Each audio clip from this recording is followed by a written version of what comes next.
ಜಾತಿ ಗಣತಿ ವಿಚಾರವಾಗಿ ಭಾಳ ಅತ್ಯಂತ ಗಂಭೀರವಾಗಿ ಒಂದು ಮಹತ್ವಾಕಾಂಕ್ಷಿ ಬೆಳವಣಿಗೆ ನಡೆದಿದೆ. ಜಾತಿ ಗಣತಿ ಆಗಬೇಕಾಗಿರ್ತಕ್ಕಂಥ ಹಿನ್ನೆಲೆ ಒಂದು ಆರ್ಥಿಕ, ಸಾಮಾಜಿಕ, ಶೈಕ್ಷಣಿಕ ನ್ಯಾಯವನ್ನು ಎಲ್ಲ ಸಮುದಾಯಗಳಿಗೆ ಸಮಾನತೆಯ ದೃಷ್ಟಿಯಿಂದ ಹಂಚತಕ್ಕಂಥದ್ದಕ್ಕೆ ಜಾತಿ ಗಣತಿ ಆಗಬೇಕಾಗಿದೆ. ಆದ್ದರಿಂದ ರಾಜ್ಯದ ಜನತೆಯ ಒಂದು ಕಲ್ಯಾಣ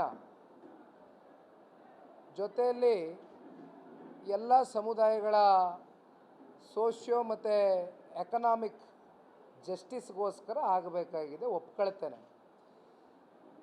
ಬಟ್ ಆದರೆ ಈ ಜಾತಿ ಗಣತಿ ಕಳೆದ ಒಂದು ದಶಕದ ಹಿಂದೆ ಇಂದಿನ ರಾಜ್ಯದ ಮುಖ್ಯಮಂತ್ರಿಗಳ ಮೊದಲನೇ ಅವಧಿಯ ಕಾಲಘಟ್ಟದಲ್ಲಿ ಕಾಂತರಾಜು ಸಮಿತಿಯನ್ನು ನಿರ್ಮಾಣ ಮಾಡಿ ಅವರ ಮೂಲಕ ಒಂದು ಸರ್ವೆಯನ್ನು ಮಾಡಿ ಈ ಜಾತಿ ಗಣತಿ ಹೊರಗೆ ಹಾಕಬೇಕು ಅಂತಕ್ಕಂಥ ವಿಚಾರವಾಗಿ ತಗೊಂಡಂಥ ಒಂದು ನಿರ್ಣಯ, ಒಂದು ತೀರ್ಮಾನ. ಇಲ್ಲಿಯವರೆಗೆ ಬಹುಶಃ ಖರ್ಚು ವೆಚ್ಚ ಕೂಡ ಸರ್ಕಾರದ ಕಡೆಯಿಂದ ಹತ್ತತ್ರ 150ರಿಂದ 165 ಕೋಟಿವರೆಗೂ ಕಾಂತರಾಜು ವರದಿ ರಿಪೋರ್ಟ್ ರೆಡಿ ಮಾಡಲಿಕ್ಕೋಸ್ಕರ ತಯಾರು ಮಾಡ್ಕೊಂಡಿದ್ದಾರೆ. ಇಲ್ಲಿ ಪ್ರತಿಯೊಬ್ಬರಲ್ಲೂ ಒಂದು ಪ್ರಶ್ನೆ ಕಾಡ್ತಾ ಇರ್ತಕ್ಕಂಥದ್ದು, ಈ ಜಾತಿ ಗಣತಿ ಎಷ್ಟರ ಮಟ್ಟಕ್ಕೆ ವೈಜ್ಞಾನಿಕವಾಗಿ ಆಗಿದೆ ಅಂತಕ್ಕಂಥ ಹಲವಾರು ಅನುಮಾನಗಳಿಗೆ ಎಡೆ ಮಾಡಿಕೊಟ್ಟಿದೆ. ಅದಕ್ಕೆ ಕಾರಣ, ಈಗ ನಮ್ಮ ರಾಜ್ಯದಲ್ಲಿ ಉದಾಹರಣೆಗೆ 7 ಕೋಟಿ ಕನ್ನಡಿಗರು ಇದ್ದಾರೆ ಅಂತಕ್ಕಂಥದ್ದನ್ನು ನಾವೆಲ್ಲ ಭಾವಿಸಿದ್ದೇವೆ. ಆ 7 ಕೋಟಿ ಕನ್ನಡಿಗರ ಎಷ್ಟು ಜನ ಮನೆಗಳಿಗೆ ತೆರಳಿ ಇವರು ಜಾತಿ ಗಣತಿ ವಿಚಾರವಾಗಿ ಭೇಟಿಯನ್ನು ಮಾಡಿ ಆಯಾ ಮನೆಗಳಲ್ಲಿ ವಿಚಾರಣೆಯನ್ನು ಮಾಡಿ ಅಕ್ನಾಲೆಡ್ಜ್ಮೆಂಟ್ನ ಏನಾದ್ರು ತೊಗೊಂಡಿರ್ತಕ್ಕಂಥದ್ದು ಏನಾದರೂ ಇರಬೇಕಲ್ವ. There should be some records. ಯಾವ ರೀತಿ ನೀವು ಜಾತಿ ಗಣತಿ ಕಂಡಕ್ಟ್ ಮಾಡಿದಿರಿ ಅನ್ನೋದಕ್ಕೆ ರೆಕಾರ್ಡ್ಸ್ ಇರಬೇಕು, ಡಾಕ್ಯುಮೆಂಟೇಷನ್ ಆಗಿರಬೇಕು. ಎಷ್ಟರ ಮಟ್ಟಕ್ಕೆ ನೀವು ಹೋಗಿದ್ದೀರಿ, ಪ್ರತಿಯೊಬ್ಬರ ಮನೆಗೂ ತೆರಳಿದ ಮೇಲೆ ಅವ್ರಿಗೆ ಕೇಳಿದ ಮೇಲೆ ಅವ್ರ ಕಡೆಯಿಂದ ಒಂದು ಅಕ್ನಾಲೆಡ್ಜ್ಮೆಂಟ್ ತಗೊಳ್ತಕ್ಕಂಥದ್ದು ಇದು ಸ್ವಾಭಾವಿಕವಾಗಿ ಇದೊಂದು ನಡೀತಕ್ಕಂಥ ಪ್ರಕ್ರಿಯೆ. ಬಟ್ ಇಲ್ಲಿ ಯಾರಿಗೆ ಕೇಳಿದ್ರು ಕೂಡ ನಮ್ಮ ಮನೆಗೆ ಬಂದಿಲ್ಲ, ಅವ್ರ ಮನೆಗೆ ಹೋಗಿಲ್ಲ, ಇವ್ರ ಮನೆಗೆ ಬಂದಿಲ್ಲ ಅಂತಕ್ಕಂಥ ಚರ್ಚೆಗಳೇ ಜಾಸ್ತಿ ಇದೆ.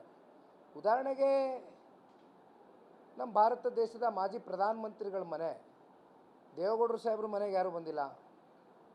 ಮಾಜಿ ಮುಖ್ಯಮಂತ್ರಿಗಳು, ಕೇಂದ್ರ ಸಚಿವರು ಕುಮಾರಣ್ಣ ಅವ್ರ ಮನೆಗೆ ಯಾರೂ ಬಂದಿಲ್ಲ. ಇನ್ನು ಇಲ್ಲಿರ್ತಕ್ಕಂಥ ಎಷ್ಟು ಜನಗಳ ಮನೆಗೆ ಹೋಗಿದ್ದಾರೆ ಗೊತ್ತಿಲ್ಲ. ಯಾವ ಆಧಾರದ ಮೇಲೆ ಈ ಜಾತಿ ಗಣತಿಯನ್ನು ನಾವು ಗಂಭೀರವಾಗಿ ಪರಿಗಣನೆಗೆ ತಗೊಂಡು ಇದನ್ನು ಮಂಡಿಸಬೇಕು ಅಂತಕ್ಕಂಥ ಪ್ರಶ್ನೆ ಉದ್ಭವ ಆಗಿದೆ. ಇಲ್ಲಿವರೆಗೂ ಕೂಡ ಮಾಧ್ಯಮದಲ್ಲಿ ಒಂದು 2-3 ದಿನಗಳಿಂದ ನಿರಂತರವಾಗಿ ಆಗ್ತಾ ಇರ್ತಕ್ಕಂಥ ಚರ್ಚೆ, ಕೆಲವೊಂದಷ್ಟು ಅಂಕೆ ಅಂಶಗಳು ನಮ್ಮ ಮುಂದಿಟ್ಟಿದ್ದಾರೆ.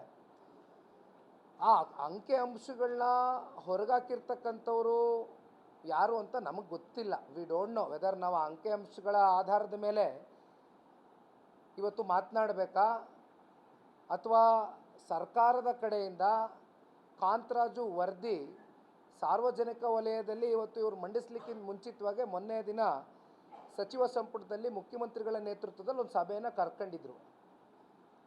ಮಾಧ್ಯಮದ ಸ್ನೇಹಿತರು ತಾವೆಲ್ಲ ಕಾಯ್ತಾ ಇದ್ರಿ, ಎಲ್ಲ ಬಹುಶಃ ಇವತ್ತೇ ಮಂಡಿಸ್ಬೋದೇನೋ ಅಂತಕ್ಕಂಥದ್ದು. ಬಹುಶಃ ಅಲ್ಲಿ ಕೂಡ ಸ್ವಪಕ್ಷದ ಕೆಲವೊಂದಷ್ಟು ಸಚಿವರುಗಳು ಅಸಮಾಧಾನವನ್ನು ವ್ಯಕ್ತಪಡಿಸಿರ್ತಕ್ಕಂಥದ್ದು. ಇಲ್ಲ, ಇದು ಇನ್ನೊಂದು ಸ್ವಲ್ಪ ಮರುಪರಿಶೀಲನೆ ಆಗಬೇಕು, ಇನ್ನೊಂದು ಸ್ವಲ್ಪ ಅಧ್ಯಯನವನ್ನು ಮಾಡಬೇಕಾಗ್ತದೆ ಈ ವಿಚಾರವಾಗಿ ಅಂತಕ್ಕಂಥ ಕೆಲವೊಂದಷ್ಟು ಚರ್ಚೆಗಳಲ್ಲಿ ಆ ಸಂಪುಟದಲ್ಲಿ ಆ ಚರ್ಚೆ ಆಯಿತು ಅಂತಕ್ಕಂಥದ್ದು ಕೂಡ ಮಾಧ್ಯಮದಲ್ಲಿ ತಾವು ಕೂಡ ಹೇಳ್ಕೊಂಡಿದ್ದೀರಿ.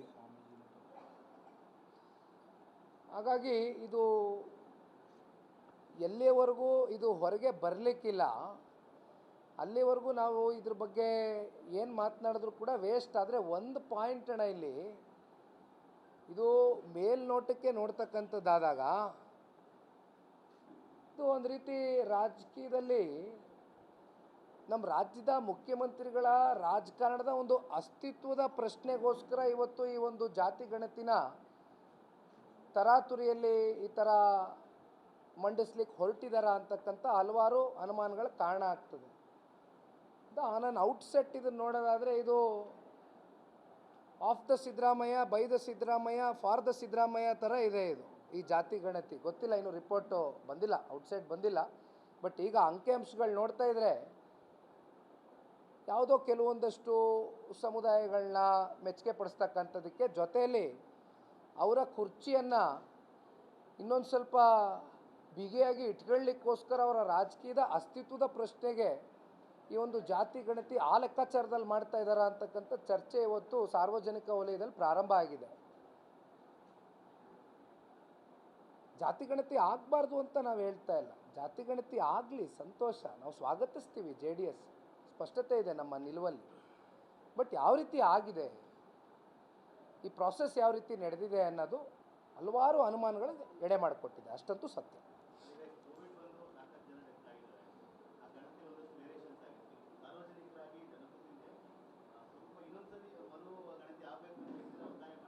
ಅಲ್ಲ, ಅಫ್ಕೋರ್ಸ್ ಈಗ ಒಂದ್ಸಲಿ ಅವರು ಹೊರಗಾಕಲಿ, ಜಾತಿ ಗಣತಿಲಿ ಏನಿದೆ ಅಂಕಿ ಅಂಶಗಳು ಅಂತಕ್ಕಂಥದ್ದು ಹೊರಗಡೆ ಸಾರ್ವಜನಿಕ ವಲಯದಲ್ಲಿ ಬಂದಂಥ ಸಂದರ್ಭದಲ್ಲಿ ಇದ್ರ ಬಗ್ಗೆ ನಾವು ಚರ್ಚೆ ಮಾಡ್ಬೋದು. ಬಟ್ ಒಂದಂತೂ ಸತ್ಯ, ಏನಾದರೂ ಇಲ್ಲಿ ಅವರ ಒಂದು ಜಾತಿ ಗಣತಿ ಮಾಡ್ತಕ್ಕಂಥ ಒಂದು ಪ್ರಕ್ರಿಯೆಯಲ್ಲಿ ಸ್ಪಷ್ಟತೆ ಇಲ್ಲ, ಪಾರದರ್ಶಕತೆ ಇಲ್ಲ ಅಂತಕ್ಕಂಥದ್ದು ಒಂದು ಪ್ರಶ್ನೆ ಮೂಡಿದಂಥ ಸಂದರ್ಭದಲ್ಲಿ ಡೆಫಿನೆಟ್ಲಿ ನಾವು ಸರ್ಕಾರಕ್ಕೆ ಒತ್ತಾಯ ಮಾಡ್ತೇವೆ. ಜನತಾದಳ ಪಕ್ಷದಿಂದ ಡೆಫಿನೆಟ್ಲಿ ನಾವು ಒತ್ತಾಯ ಮಾಡ್ತೇವೆ. ಮತ್ತೆ ಮರುಪರಿಶೀಲನೆ ಮಾಡಬೇಕು, ಮತ್ತೆ ಬೇಕಾದ್ರೆ ಇನ್ನೂ 6 ತಿಂಗಳು ಟೈಮ್ ತಗೊಳ್ಳಿ, 1 ವರ್ಷ ಟೈಮ್ ತಗೊಳ್ಳಿ. ಈಗ ಆಲ್ರೆಡಿ ನೀವು 10 ವರ್ಷ ಟೈಮ್ ತಗೊಂಡಿದ್ದೀರಿ, ಒಂದು ದಶಕದ ಮೇಲೆ ಕಳೆದೋಗಿದೆ.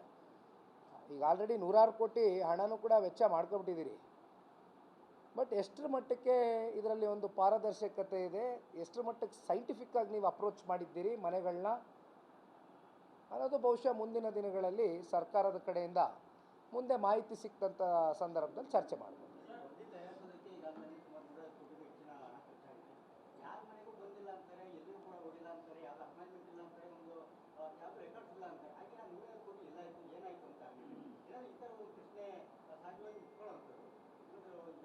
ಅಲ್ಲ, ಬಹುಶಃ ತಾವು ಕೇಳ್ತಾ ಇರ್ತಕ್ಕಂಥದ್ದು ಈ 150 ಕೋಟಿ ಎಲ್ಲಿ ಖರ್ಚು ವೆಚ್ಚು, ಯಾವ ರೀತಿ ನಮ್ಮ ರಾಜ್ಯದ ಜನತೆಯ ಹಣಕಾಸು ಸಮರ್ಪಕವಾಗಿ ಇವತ್ತು ಕಾಂತರಾಜು ವರದಿಯನ್ನು ತಯಾರು ಮಾಡ್ತಕ್ಕಂಥದ್ದಕ್ಕೆ ಈ ಒಂದು ಹಣಕಾಸನ್ನು ಬಳಕೆ ಮಾಡ್ಕೊಂಡಿಲ್ಲ ಸಮರ್ಪಕವಾಗಿ ಅಂತಕ್ಕಂಥದ್ದು ಬಹುಶಃ ತಾವು ಕೇಳ್ತಾ ಇರ್ತಕ್ಕಂಥದ್ದು. ಇಲ್ಲಿ ಬಹುಶಃ ಇನ್ನೊಂದು ಸ್ವಲ್ಪ ಡೆಪ್ತ್ ಅನಾಲಿಸಿಸ್ ಮಾಡ್ತಕ್ಕಂಥದ್ದಾದರೆ ಬಹುಶಃ ಇದ್ರ ಮೇಲೂ ಒಂದು ತನಿಖೆ ಕೊಡಬೇಕಾಗ್ತದೆ.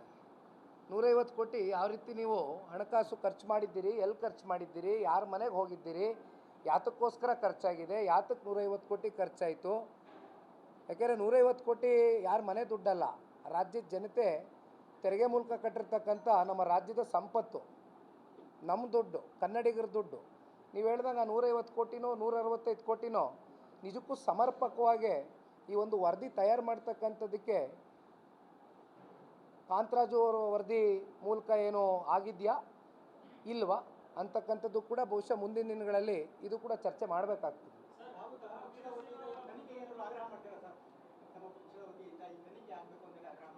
ಅಲ್ಲ, ತನಿಖೆ ಮಾಡಬೇಕಾ ಬೇಡವಾ ಅನ್ನೋದಕ್ಕೆ ಫಸ್ಟು ವರದಿ ಆಚೆಗೆ ಬರಲಿ.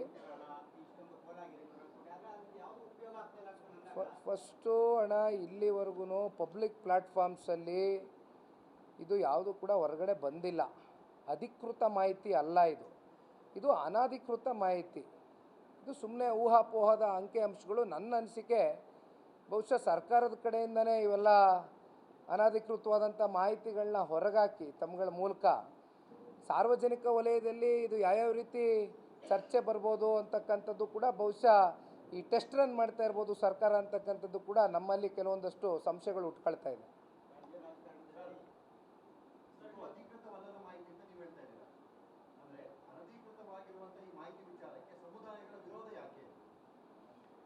ಆತಂಕ.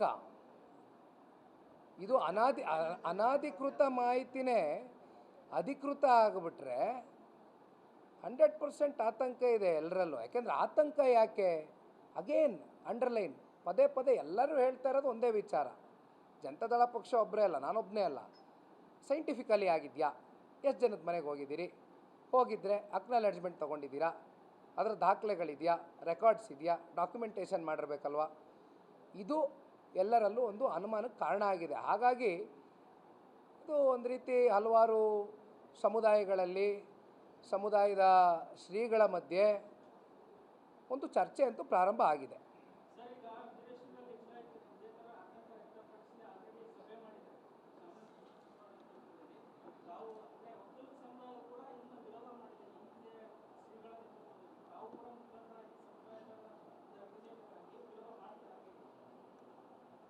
ಅಲ್ಲ, ಖಂಡಿತವಾಗ್ಲೂ ಅಂಥ ಒಂದು ಸನ್ನಿವೇಶ ಸೃಷ್ಟಿ ಆಯಿತು ಅಂದರೆ ನಾವು ಇನ್ವಾಲ್ವ್ ಆಗೇ ಆಗ್ತೀವಿ ಖಂಡಿತವಾಗ್ಲೂ. ಈಗ ಉದಾಹರಣೆಗೆ ಈ ತಿಗಳರ ಸಮುದಾಯ ನಾನು ನೋಡ್ತಾ ಇದ್ದೆ, ಬೆಳಗ್ಗೆ ಮಾಧ್ಯಮದಲ್ಲಿ ತೋರಿಸ್ತಾ ಇದ್ವಿ. ತಿಗಳರ ಸಮುದಾಯದ ಅಧ್ಯಕ್ಷರು 5 ಲಕ್ಷ ಅಂತ ಅಂಕಿಅಂಶ ತೋರಿಸ್ಕೊಂಡಿದ್ದಾರೆ. ತಿಗಳರ ಸಮುದಾಯ ಇರೋದು 5 ಲಕ್ಷ ಅಂತ. ಬಟ್ ಅವರು ಹೇಳ್ತಾರೆ ಇಲ್ಲ ನಾವು 25 ಲಕ್ಷ ಇದ್ದೀವಿ, 30 ಲಕ್ಷ ಇದ್ದೀವಿ ಅಂತ ಹೇಳ್ತಾ ಇದ್ದಾರೆ. ಹಾಗಾಗಿ ಹಲವಾರು ಸಮುದಾಯಗಳಲ್ಲಿ ಇದು ಬಹುಶಃ ಮುಂದಿನ ದಿನಗಳಲ್ಲಿ ಚರ್ಚೆಗೆ ಕಾರಣ ಆಗ್ತದೆ. ಹಾಗಾಗಿ ಇದು ಸುಮ್ಮನೆ ನಿಮ್ಮ ರಾಜಕೀಯದ ಬೇಳೆಕಾಳು ಬೇಯಿಸ್ಕೊಳ್ತಕ್ಕಂಥದ್ದಕ್ಕೆ, ನಿಮ್ಮ ಕುರ್ಚಿಯನ್ನು ಭದ್ರಪಡಿಸ್ಕೊಳ್ತಕ್ಕಂಥದ್ದಕ್ಕೆ ದಯವಿಟ್ಟು ಜನಗಳಿಗೆ ಮೂಗುಗೆ ತುಪ್ಪ ಸವರಬೇಡಿ. ಸ್ಪಷ್ಟತೆ ಇರಲಿ. ಏಕೆಂದರೆ ಇದು ಮಾಡ್ತಾ ಇರೋ ಮೂಲ ಕಾರಣ ಆರ್ಥಿಕ, ಸಾಮಾಜಿಕ, ಶೈಕ್ಷಣಿಕದ ಒಂದು ಉದ್ದೇಶದಿಂದ ಅಂತಕ್ಕಂಥದ್ದನ್ನ ಸರ್ಕಾರವೇ ಹೇಳ್ಕೊಂಡಿದೆ. ಅದಕ್ಕೆ ನಾವು ಸ್ವಾಗತ ಮಾಡ್ತಿದ್ದೀವಿ. ಬಟ್ ಆ ಟ್ರಾನ್ಸ್ಪರೆನ್ಸಿ ಇರಲಿ ಅಷ್ಟೇ ನಾವು ಕೇಳೋದು.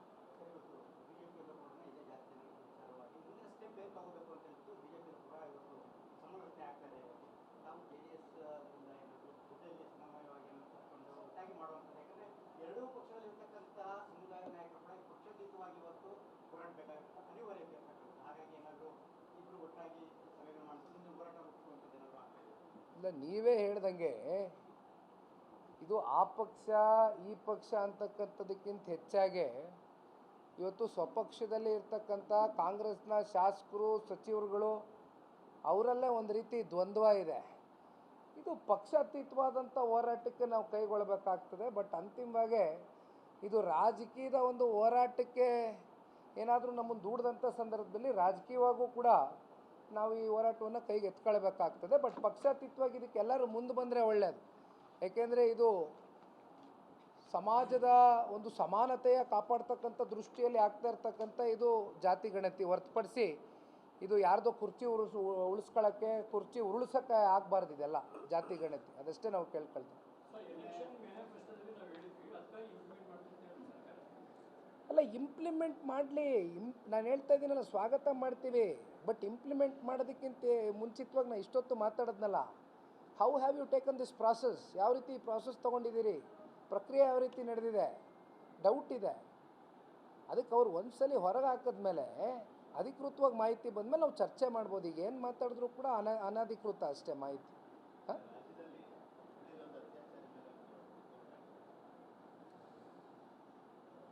ಇಡೀ ಮಾನವ ಕುಲ, ಸಮಾಜ ತಲೆ ತಗ್ಗಿಸ್ತಕ್ಕಂಥ ಘಟನೆ ಪದೇ ಪದೇ ಇಂಥ ಘಟನೆಗಳು ಸಮಾಜದಲ್ಲಿ ಮರುಕಳಿಸ್ತಾ ಇದೆ. ಇಂಥ ಘಟನೆಗಳಲ್ಲಿ ಭಾಗಿಯಾಗಿರ್ತಕ್ಕಂಥ ಹಾಗೂ ಆ ವಿಕ್ಟಿಮ್ ಯಾರಿದ್ದಾರೆ ಹಾಗೂ ಆ ವಿಕ್ಟಿಮ್ ಮೇಲೆ ಈ ರೀತಿ ಕೃತ್ಯಗಳನ್ನ ಎಸೆದಿರ್ತಕ್ಕಂಥ ಯಾವ ರಾಕ್ಷಸರು ಯಾರಿದ್ದಾರೆ ಇವರನ್ನು ಬಲಿ ಆಗ್ತಕ್ಕಂಥ ಕೆಲಸ ಮಾಡಬೇಕು. ಇಲ್ಲ ಅಂದರೆ ಖಂಡಿತವಾಗ್ಲೂ ಒಂದು ಭಯದ ವಾತಾವರಣ ಸೃಷ್ಟಿಯಾಗಲಿಕ್ಕಿಲ್ಲ. ಯಾರು ಬೇಕಾದರೂ ಹೇಗೆ ಬೇಕಾದರೂ ಕಾನೂನನ್ನು ಕೈಗೆ ತಗೊಂಡು ಭಯ ಭಕ್ತಿ ಇಲ್ದಿರ ಇವತ್ತು ಅಮಾಯಕರು, ಮಹಿಳೆಯರು, ಮಕ್ಕಳು, ಸಾರ್ವಜನಿಕರು, ಜನಸಾಮಾನ್ಯರು ಎಲ್ಲರೂ ಕೂಡ ಇವತ್ತು ಇದಕ್ಕೆ ಬಲಿಯಾಗ್ತಾ ಇದ್ದಾರೆ. ಆದರೆ ಒಂದು ನಾನು ಸ್ವಾಗತ ಮಾಡ್ತೇನೆ, ಈ ಒಂದು ಹುಬ್ಬಳ್ಳಿ ಇನ್ಸಿಡೆಂಟಲ್ಲಿ ಏನು ಪೊಲೀಸವರು ದಯಾ ದಾಕ್ಷಿಣ್ಯ ನೋಡದೆ ಶೂಟೌಟ್ ಮಾಡಿದ್ದಾರೆ ಅಂತ ನಾನು ಕೇಳಿದೆ, ಎನ್ಕೌಂಟರ್ ಮಾಡಿದ್ದಾರೆ ಅಂತ ನಾನು ಕೇಳಿದೆ. ಸ್ವಾಗತ ಮಾಡ್ತೀನಿ ಈ ವಿಚಾರದಲ್ಲಿ. ಆದರೆ ಸರ್ಕಾರದ ಕಳೆದ 2 ವರ್ಷದಿಂದ ನಿರಂತರವಾಗಿ ಅವರ ಆಡಳಿತದಲ್ಲಿ ಯಾವ ರೀತಿ ಇವತ್ತು ಲಾ ಆ್ಯಂಡ್ ಆರ್ಡರ್ ಸಂಪೂರ್ಣ ಕುಸಿದೋಗಿದೆ, ಯಾವ ರೀತಿ ಕಾನೂನು ಸುವ್ಯವಸ್ಥೆ ಸಂಪೂರ್ಣ ನೆಲ ಕಚ್ಚಿದೆ ಅನ್ನೋದಕ್ಕೆ ಉದಾಹರಣೆ ನಿನ್ನೆಯ ಇನ್ಸಿಡೆಂಟ್ ಒಂದೇ ಅಲ್ಲ, ನಿರಂತರವಾಗಿ ಈ ರೀತಿ ಅತ್ಯಾಚಾರ ಇರ್ಬೋದು, ಈ ಪ್ರಕರಣಗಳು ನಿರಂತರವಾಗಿ ಬೆಳಕಿಗೆ ಬರ್ತಾ ಇದೆ. ಬಟ್ ಆದರೆ ಸರ್ಕಾರಗಳು ಕೂಡ ಇಂಥ ಪ್ರಕರಣಗಳು ಆಗದೇ ಇರತಕ್ಕಂಥ ನಿಟ್ಟಿನಲ್ಲಿ ಯಾವ ರೀತಿಯಾದಂಥ ಸ್ಟೆಪ್ಗಳು ಮೆಜರ್ಸ್ನ ತಗೊಳ್ತಾ ಇದ್ದಾರೆ ಅಂತಕ್ಕಂಥದ್ದು ಕೂಡ ಇವತ್ತಿಲ್ಲಿ ಪ್ರಶ್ನೆ ಇದೆ. ಆದಮೇಲೆ ಎನ್ಕೌಂಟರ್ ಮಾಡೋದು ಬೇರೆ, ಬಟ್ ಇದು ಆಗದೇ ಇರತಕ್ಕಂಥದ್ದಕ್ಕೆ ಈ ಘಟನೆ ಈ ರೀತಿ ಮರು ಕಳಿಸದೇ ಇರತಕ್ಕಂಥದ್ದಕ್ಕೆ ಮುಂದಿನ ದಿನಗಳಲ್ಲಿ what are the measures which you are going to take, ಅದು ಪ್ರಶ್ನೆ.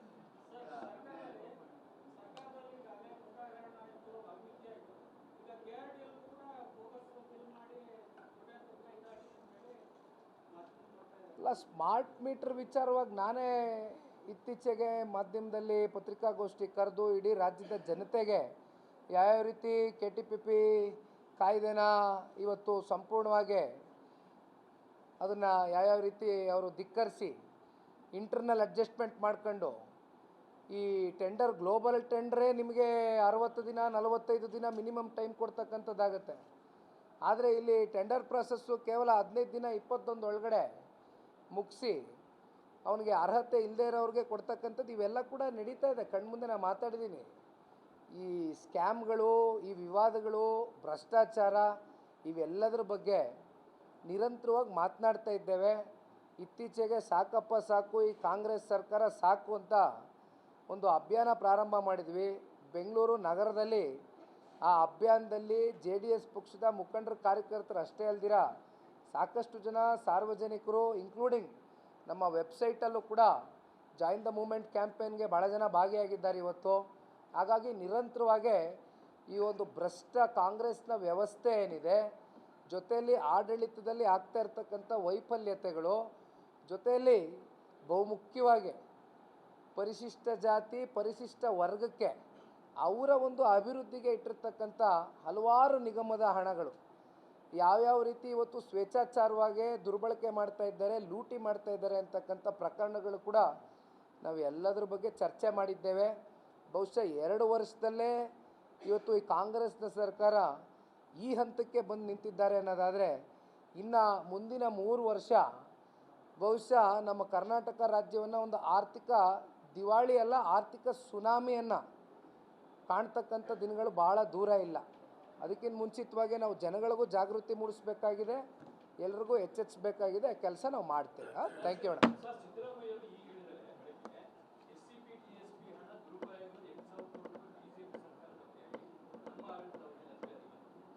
ಈಗ ಮೊದಲು ಈ ಮನಸ್ಥಿತಿಯನ್ನು ಬಿಡಬೇಕು. ಮುಂಚಿತವಾಗಿ ಏನು ಹೇಳಿದ್ರಿ, ಸಾರ್ವತ್ರಿಕ ಚುನಾವಣೆ ಪ್ರಾರಂಭದಲ್ಲಿ ಆವಾಗ ಒಂದು ಕ್ಯಾಂಪೇನ್ ಮಾಡಿದ್ರಿ, ಪೇ CM ಕ್ಯಾಂಪೇನು, 40% ಸರ್ಕಾರ ಅಂದ್ರಿ. ಇವತ್ತು ಕಾಂಟ್ರಾಕ್ಟರ್ ಅಸೋಸಿಯೇಷನ್ನ ಅಧ್ಯಕ್ಷರು, ಮುಖ್ಯಸ್ಥರುಗಳು 33,000 ಕೋಟಿಯಷ್ಟು ಇವತ್ತು ಹಣ ಪಾವತಿಯಾಗಿಲ್ಲ. 1.5 ಲಕ್ಷ ಜನ ಇವತ್ತು ಕಾಂಟ್ರಾಕ್ಟರ್ ಅಸೋಸಿಯೇಷನ್ನಲ್ಲಿದ್ದಾರೆ. ಇವತ್ತು ಯಾವ ರೀತಿ ಭ್ರಷ್ಟಾಚಾರ ಮಾಡ್ತಿದ್ದೀರಿ, ನಿರ್ಮೂಲನೆ ಮಾಡಿದ್ದೀರಾ ಭ್ರಷ್ಟಾಚಾರನ? ನಿಮ್ಮ ಸಂಪುಟದಲ್ಲಿರ್ತಕ್ಕಂಥ ಸಚಿವರ ಕುಟುಂಬಸ್ಥರು ಇವತ್ತು ಕಮಿಷನ್ ಏಜೆಂಟ್ಗಳಾಗಿ ವರ್ತನೆ ಮಾಡ್ತಾ ಇದ್ದಾರೆ. ನೀವೇನು ಹೇಳಿದ್ರಿ, 40% ಕಮಿಷನ್ನು 40% ಕಮಿಷನ್ನು ಅಂತ ಹಿಂದಿದ್ದಂಥ ಸರ್ಕಾರದ ಮೇಲೆ ಹೇಳಿದ್ರಿ, ಅಭಿಯಾನನೂ ಮಾಡಿದ್ರಿ. ನೀವೇನು ಮಾಡ್ತಿದ್ದೀರಿ?